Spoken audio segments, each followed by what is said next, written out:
I watched a program recently called You Quiz on the Block. Are you familiar with it? It seems many of you watch it. That's good. I saw a scene where the actor Jo Woo-jin came on and had a conversation, and it was a program that made me think about many things. Actor Jo Woo-jin is a very successful actor these days. Yes, I see some of you nodding. The turning point that made him an overnight star was his role as Director Joe in the movie Inside Men. He played the role of a truly cruel devil-like villain so well that he became a star instantly. However, before becoming a star, he had a long period of being an unknown actor. Most actors go through such times, but this actor spent as many as 16 years in obscurity. I think 16 years is by no means a short time. One day, he received a call saying he could appear in a TV drama, so he went out full of hope, but the atmosphere felt a bit strange. The person doing makeup seemed off, and, as it turned out, the casting director had accidentally called 2 people for the same part. So, while the other person got to perform, he didn't even know where to stand or what to do. In that embarrassing situation, he ended up returning home without getting any role at all. Before going to the set, he probably called his friends and family out of joy. He likely said, "I'm finally going to be on TV. It's just a bit part, but I got a role," and asked everyone for their support. But having to return without doing anything, he turned off his phone, bought 2 bottles of soju, went into his small basement room in Seoul, and lamented his lot in life. Hearing him confess about spending that bitter time alone, my heart felt heavy for him. He was that kind of actor, but when did he become an overnight star? He met the right movie, became a star, and has been successful ever since.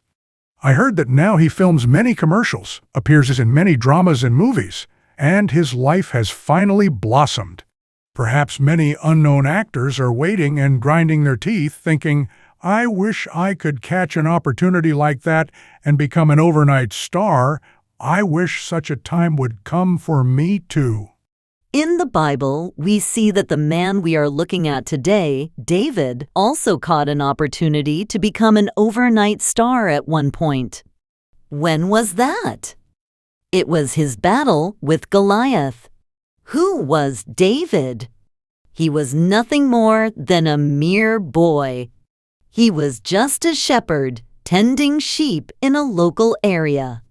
To David, who was living an ordinary life that no one noticed, the battle with Goliath was the chance to become an instant star.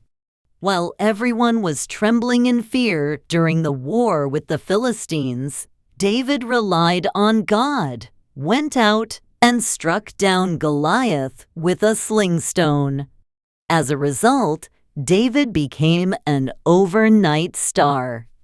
Then, what stage should normally follow?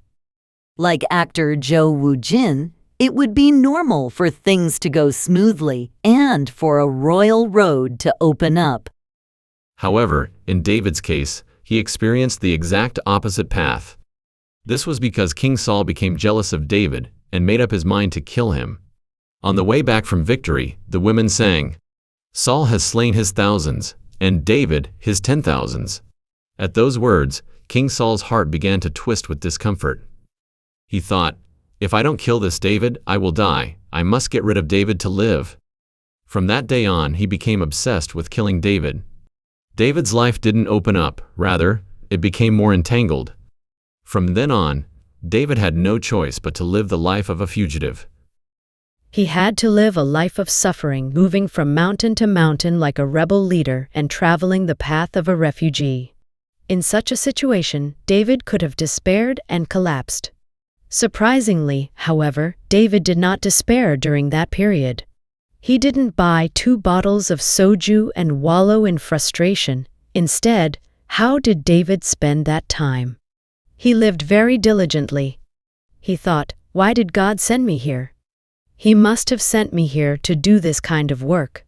So, he embraced and took in the many wronged people, poor people, and people with various problems who came to him. Even though he wasn't the king, he helped those who came to him and lived a faithful life. After passing through a long time of endurance in that process, he was later able to become king.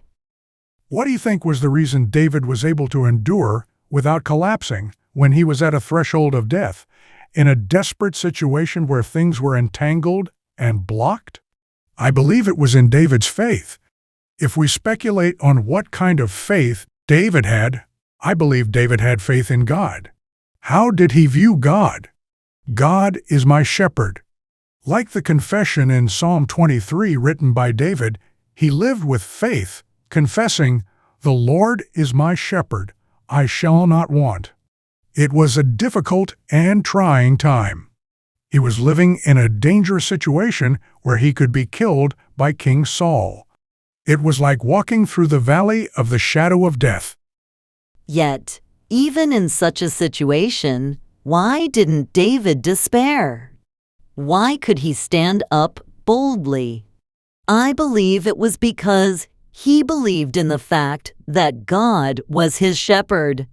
So, although he was passing through a hard and difficult situation now, entering such a situation didn't mean he would eventually be ruined or completely disappear.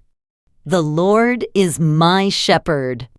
I am passing through the valley of death now, but what will be waiting once I pass through this valley? Will there be green pastures? Although the shepherd was leading him through this dark valley of death, what waits at the end of the valley? It is the waters, still waters. That is why David's confession in Psalm 23:4 is, "Even though I walk through the valley of the shadow of death, I will fear no evil. For you are with me, your rod and your staff, they comfort me." Even on the hardest and most difficult path of life, when what I want doesn't happen, when everything I attempted breaks down, when my life doesn't open up and only years of obscurity pass by, and even when others look at me and call me a failure, why was he able to be bold instead of fearing or worrying? It was because the Lord was his shepherd. I believe David was able to walk the path of victory because he believed that God leading him on this path was not to ruin him, but ultimately to lead, that God leading him on this path was not to ruin him, but ultimately to lead him to green pastures and still waters, Utah waters. Furthermore, what was the faith David had? It was the faith that God rules this world. What is unfolding before his eyes right now? Saul is king and is charging at him to kill him. It seems as if everyone in the world is surrendering to King Saul, moving at his single word of command, and that King Saul has seized the world and it is running according to his will. But who is the one actually governing this world? It is God. I believe he endured with the faith that since God rules this world, there is nothing to fear even if King Saul acts up or tries to kill him. In Psalm 2:1-4, there is this poem, "Why do the nations conspire and the peoples plot in vain? The kings of the earth rise up, and the rulers band together against the Lord and against his anointed, saying, 'Let us break their chains and throw off their shackles.' The one enthroned in heaven laughs. The Lord scoffs at them."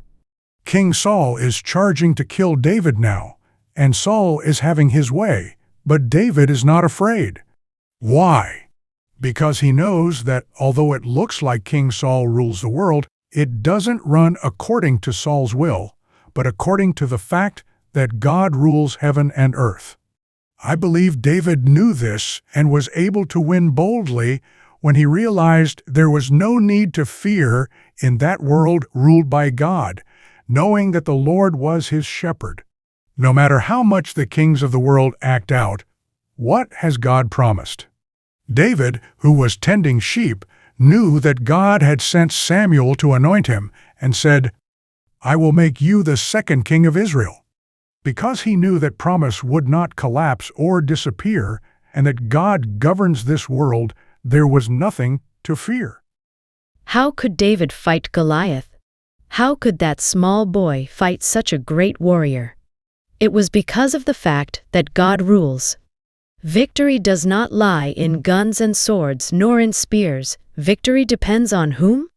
It depends on God. So, he was able to go forward believing and relying on God. There are many giants of faith in the Bible, and the commonality of the faith they had was exactly that. Someone like Joseph did not despair even when he was sold as a slave and wrongly imprisoned. He didn't despair even when his life fell into an abyss. Why? Because he knew that the Lord was his shepherd and that God had a purpose for placing him there for a while. Therefore, Joseph did not despair in any situation and faithfully fulfilled the mission God entrusted to him. It was the same for Daniel, a man of faith. He was taken as a captive to Babylon. He ended up in a lion's den there. But Daniel did not worry. He was not afraid. Why? Because God was his God, and God rules the world. I believe we must remember that if we keep these two things in mind, we have nothing to fear regardless of our situation. We have nothing to fear regardless of our situation. Let's say to the person next to us, God is my shepherd. God rules the world. Amen. Then, one day, an amazing thing happened. To David, who was running away in such circumstances, an opportunity for a reversal came. If you go to Israel, there are many caves. Being a dry land, it's easy to hide in caves, which are deep and divided into various branches.